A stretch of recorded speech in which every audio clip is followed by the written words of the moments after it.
Muy buenas, un gusto estar con todos ustedes aquí en el Cinematógrafo. Estamos en Viena, como todos los años tenemos nuestras conversaciones vieneses aquí en la Viennale. Nuestro primer invitado es el gran Sylvain George. Lo hemos tenido ya en 2 oportunidades, esta es la tercera vez que lo entrevistamos en el programa y volvemos ahora sobre la segunda parte de Noche Oscura. Hay variaciones en esta película, creo yo que son muy importantes y de eso vamos a hablar con quien yo considero uno de los grandes cineastas del cine, si se quiere político, pero el cine a secas del cine contemporáneo. Así empieza el Cinematógrafo.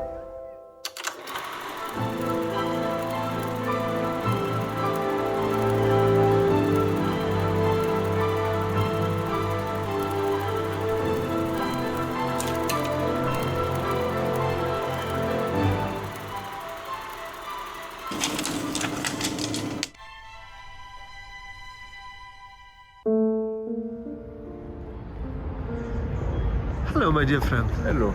How are you? Nice to see you again. Thank you. So, second part of a film that you have been working for so many years. As usually, you find a place, a very important and symbolic place. This case is Melilla, a place which is in Morocco, but in fact, it has been a colony for Spain. And there you find that figure that for you has been the foundational topic of your films, which is the immigrant. We have seen the previous film. We did an interview last year, which was a different one than this one. Everybody thought, well, it will be the same, 3 hours more about the same, but everybody who has seen the film realized that it's not. So here, first of all, the kids, they are kids. They're not anymore young people, but I would say teenagers. So how do you find them? Because you are around them as usual. How was the connection with it? And why you change the age? Yeah, for the first part was correspond to a shooting that I made between 2018 and 2019, more or less. And at this moment, of course, you have a lot of people who live in the street. But it was more or less some people, teenager or young adult, you know. And so it was the first shooting, so I start to discover the place, the realities with them, you know, I start to meet them. And of course, I met some underage people, but at this moment, there were just a few. And it wasn't possible really to be in connection with them, you know. They weren't in the street. They sometimes escape very quickly from a part of the town to another one. And I spent a lot of time to discover the place, to meet the people, and especially the other one. So I thought, okay, I will try to meet them a little bit later, you know. Mm-hmm. So after the pandemic came, you know, so I stopped for a moment the shooting. And after I come back in the place, also I was a little bit disappointed, you know, by some images that I made. I thought that perhaps there were a lot of technical problems. It was very complicated. Because you work alone? Yeah, I work alone. So it was very complicated, you know, the shooting with the cameras and that. And when I come back in 2020, very early in the years, of course a lot of people were there with a lot of, and in this kind of place you have a lot of turnover. And I met very quickly some underage people. And it was absolutely fantastic. I was a little bit depressed to come back in the place because I worked a lot before. I wasn't very satisfied by the images, as I say. And when I came back, it was very painful. But very quickly, I met the underage people, and the realities appeared totally differently, you know. And it was very, very powerful. So I quickly met Malik and his friend. And I explained them what I would like to do, what I try to do. Of course, a lot of them know me, not because they saw me, but because some other people talked about me. And they said, yeah, I know you. I know what you try to do. I'm interested. I spoke a little bit French. And very quickly the works began. And I was very satisfied. It was a very great impression because I wanted really to work with this kind of people because it's very, of course, important. When you are in the town, you can see the underage people living by their own, you know. The realities are very violent and they succeed to manage their time that they spent in town to try to reach Europe. You have to know that in Morocco, you know, this kind of people came from the low classes in Morocco, and in Morocco you have a lot of underage people living in the street. They leave the family at 7, 6, 7, 8 years old. They escape from sometime family troubles, economic troubles, violence, sexual abusement. You know, it's very complicated. So I was very happy to know them, and I believe that I thought very quickly that it'd be interesting to make a film only with them, you know. So it's like that I organize the material that I collect, and I make a first part which present in a sense Melia, some topics, the Morocco.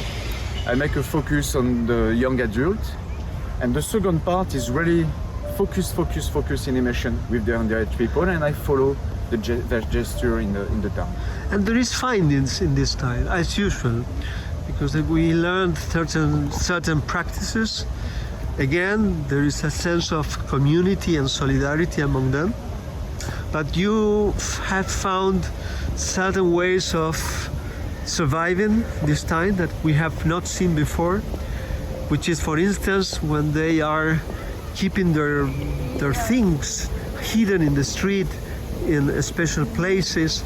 So let me know, how do you work in terms of understanding the relevant details?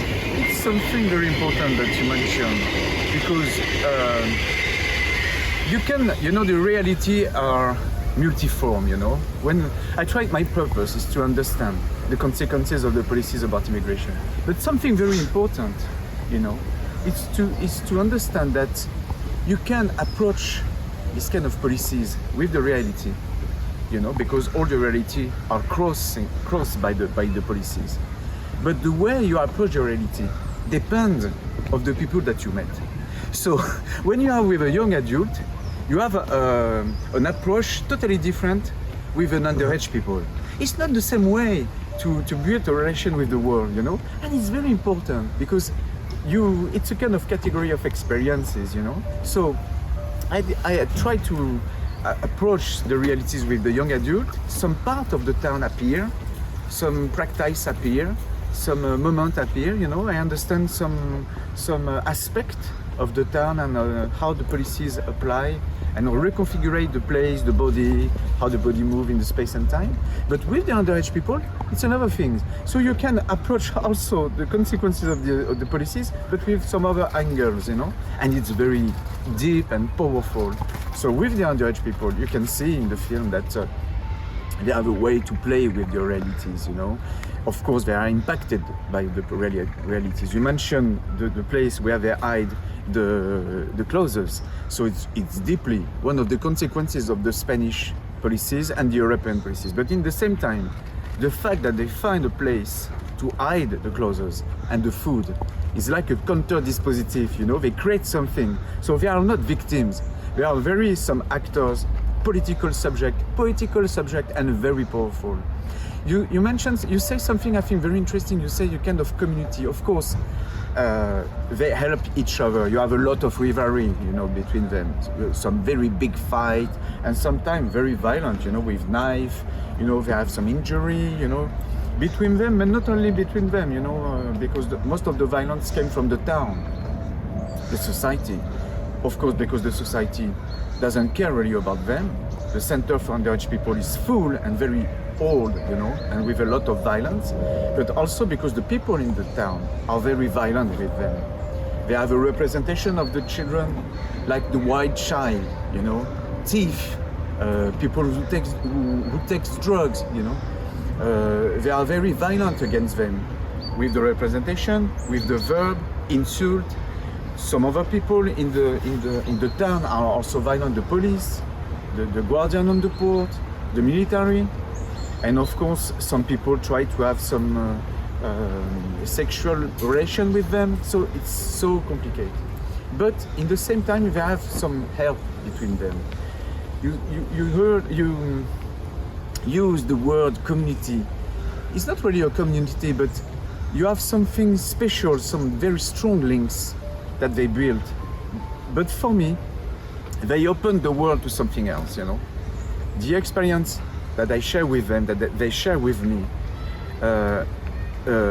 help me to understand, of course, the town, help me to understand this kind of policies that us Europeans we built.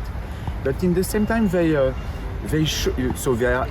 act like a kind of revelator, you know. Mm-hmm. But in the same time, they propose something new. They open the world, and a new perspective, you know. And the film proposed this kind of with the images. The film tried to propose some visual perspective that they propose also.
By the way, this is quite different from when they are. There is something also which changed the sensibility of the film, because they are teenagers, and there is quite obviously, and it's ostensible, the absence of father figures. There is no adults. Absolutely. So it reminds me a little bit of those literature work like young kids living alone in an island, like the Lord of the Flies, for instance. Yes, absolutely. Yeah, I think it's something very important and very touching, and also very powerful in terms of politics. A lot of people in this place have some troubles, you know, in their family, as I said, and especially with the fathers. Sometimes the fathers is missing. So, and it's very painful for them also, you know, have many testimonies. And in the first part, if you remember that, you have a big scene with someone who said, my father doesn't care about me, etc. Yeah, and always they are always thinking about their mothers, not about their fathers. Yeah. When they miss someone. Yeah. But I think something interesting is in terms of politics, you know, because they describe what a society without the father could be. But when I say the fathers, you know, it's the authority, it's the main father, you know. The law.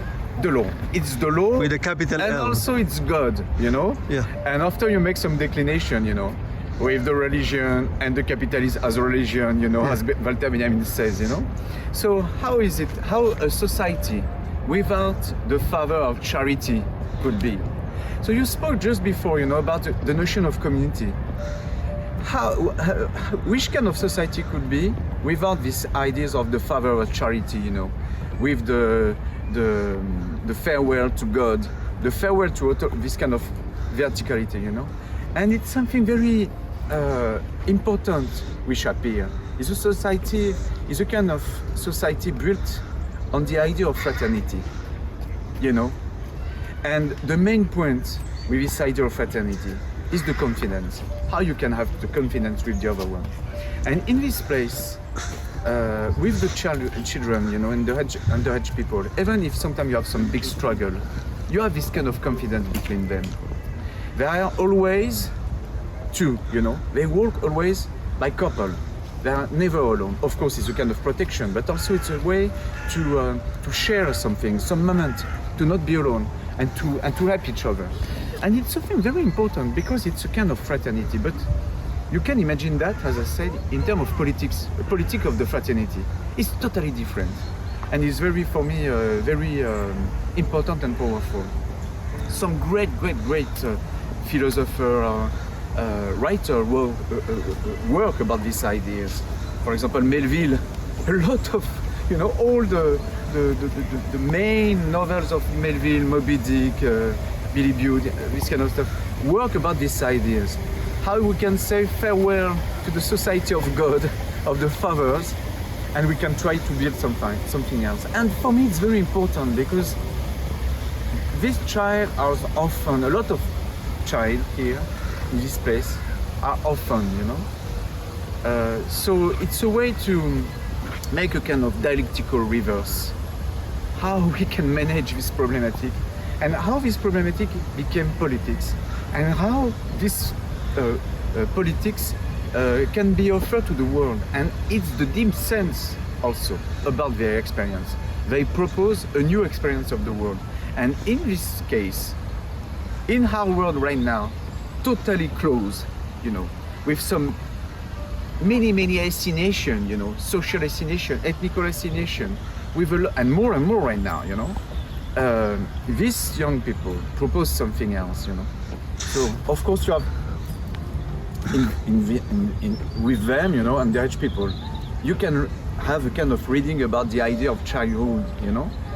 Walter Benjamin wrote a lot of beautiful texts about the notion of childhood. How is a time very special, with an experience. The childhood haven't the notion of the habit. The childhood is always in anger and in riot. They not submit to the strength of the habit, you know. They are always choking, and because they are choking about something which appears as not normal for them, they try to find some way, you know, to transform the realities, and it's what they did. They are not victims in this place. They create some new dispositive to reach their purpose. They burn to the desire to live, you know, and they find a way to burn the policy which stop them to live, you know. And it's very important for them, and it's very important for us. Sylvain, I want to just, we don't have a lot of time. Yeah. But maybe in a short in a short way, I would like to ask about certain aesthetic decisions that you have done in all your films. I'm very interested in how you work against an idea which I think is quite dangerous, of palimpsest, in the sense that history could be erased. But you are always doing an effort to bring the history of a place through monuments, through certain signs, certain texts which are written in the place itself, not written by you. So could you tell me a little bit about that idea? Yeah. More or less, you know, my main point is to try to fight about a kind of myth, a myth which is destroyed in the human sciences, for example, but is a myth which is still efficient, you know, in reality, in the policies and like that. It's the myth of the progress. The idea that, more or less, you know, that today is better than yesterday and worse than tomorrow, you know. So we are engaged, involved in a way, beautiful, nice, you know, this kind of thing. And a lot of policies find their legitimation with this kind of myth, you know, because of course with this kind of myth you can accept some bad thing right now because it's the path. We have to cross by this path, by these kind of things, and tomorrow, no problem, it will be great. It's a little bit simple, but more or less you have something like that. So, of course, this kind of myth destroy the idea of history, you know, destroy the idea to make some connection with some event in the past, you know. And I try to, and I'm very interested, you know, and I think it's very important to, when I make an images, a situation, to in the same time try to imagine and try to reveal and appear some moment of the past. So in Melilla it's very clear, you know, it's a very Spanish, it's an old Spanish colony, it's also the last one, the last Spanish colony, it's also one of the last European colonies since the 16th century. So it's interesting in the film with them, with the children, you know, the underage people, to discover the past of the town and show how now the realities are built by the past, but also by the present. How the past act on the present, and how the present act on the past. So it's a way to make the connection between the colonialism and the post-colonialism. It's a way to try to describe how the reality are right now, and to attest about the policies about immigration right now. So, and yeah. It's quite clear. But something else that I like to, maybe you have to be brief now. Yeah. It's about how you understand the composition of the shots and the frame, as well as the relation, dialectical relationship between images and the figure of the body. You know? Yeah. So to attest to that, I try to show, you know, this palimpsest, how a reality is composed by different level of realities, you know, and to try to make some connection, and sometimes some telescopage between the past and the present, or more precisely, the past and the present are a kind of meeting, and it's like an explosion. So after I try to attest about that by the shooting, you know, with some event, to make some images of the details, you know, but also I try to play with the resources of the medium to try to attest about that. So I play with some kind of resources of the medium, like the black and white, the speed of the frame, you know, the frozen images, the surreal impression, some technical that the avant-garde use, you know. And with the experimentation on the images, you know, it's a way to attest about this kind of reality, the past and the present, this kind of palaces, and also it's a way to, of course, express some feelings, some impressions, some sensations, some ideas. And the meeting about all this kind of aspect, you know, built a kind of images. It's not only a material images, it's historical images, but also a kind of historical images. We stop the time as is spent, you know, the time of the clock. We stop that, and we make a kind of connection of the present in the present, you know, more or less. More or less? More or less than more? Or more than less? Yeah.